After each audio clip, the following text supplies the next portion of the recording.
¿Quién es? Yo, señora. ¿Me puede vender par de cervezas para tomar con mis amigos? Vengo para calmar mis penas. Pase, adelante. Y esta cantinita será mi cementerio, y la cervecita será mi agua bendita. Este sufrimiento me está consumiendo, poquito a poco ya me estoy muriendo. Estaba creyendo que a mí solo me amabas, ni siquiera pensaba que tú me traicionabas. Con mis propios ojos yo te he constatado lo que me engañabas miserablemente. Cantinera, deme 2 cervezas para tomar con mis amigos, con Michel Trejo, Santos Espinosa, Celso Almendrales, Antonio Cano, Miguel Cacha, Mario Ramírez. Salud, salud, hermanos, rey de las cantinas.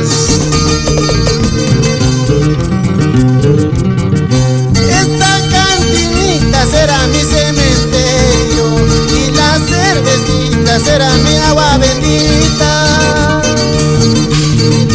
Este sufrimiento me está consumiendo, poquito a poco ya me estoy muriendo. Desgraciadamente solo ando tomando de cantina en cantina para poder olvidarte. Quiero olvidarte, eso es imposible. Antes de olvidarte prefiero la muerte. Por eso quisiera yo tomar hasta morir, porque no tengo a nadie que me quiera a mí. Por eso quisiera yo tomar hasta morir, porque no tengo a nadie que me quiera a mí. Y saludamos a Roger Carrera Mendoza, Olinda Espinosa Canales, en Mini Market Carrera. Vamos por Huaraz. Salud, salud.